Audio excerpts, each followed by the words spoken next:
Maithili express की शानदार प्रस्तुति।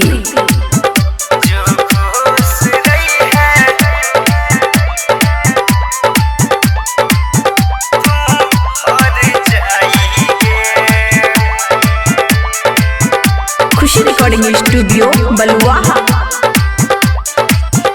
प्यारे हमरा से झूठऊ के लही गे शादी दो सरस रचलही गे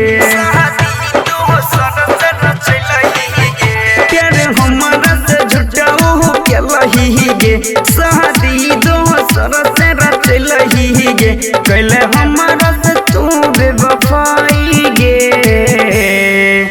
जो खुश रही है तू हर जाइगे कैले हमारा से तू बेवफाई गे जो खुश रही है तू हर जाइगे। डीजे सुमित सतीश रईमा।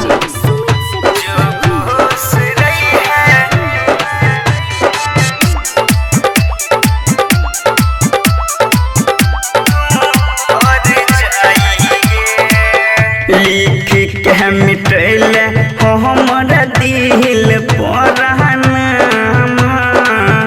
तू समन न कर एहन कोइल तू तह काम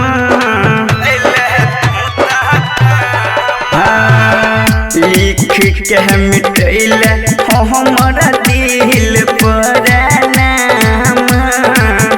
दुश्मन न कर एहन कोइल तू तह काम भूल गेल प्रेम कहानी गे दिल से कोइल बेईमानी गे कोन दिल के अपन मनाई गे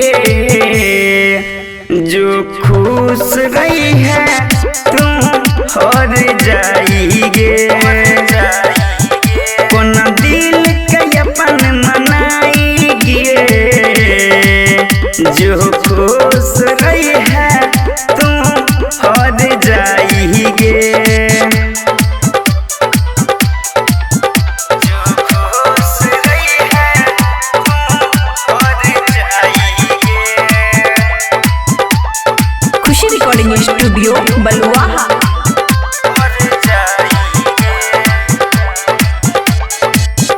कौन भूलेबो हम तोहर दिल याद चल गेल हमरा तू तह को के बर्बाद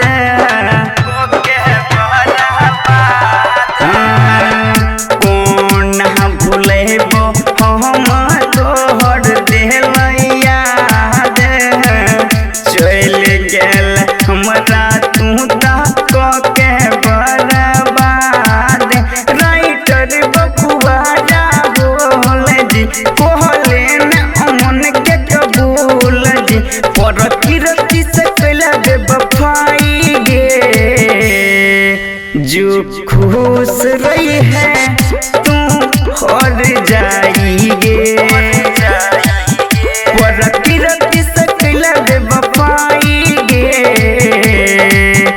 जो खुश रही है तू हर जाइगे प्यारे हमारा से झूठऊ के लही गे शादी दोसर से रचलही गे कैले हमारा से तू बेवफाई गे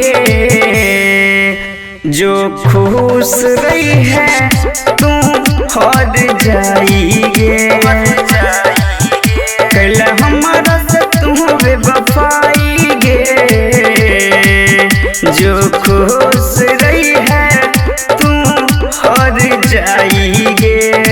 खुशी रिकॉर्डिंग स्टूडियो बलुआहा।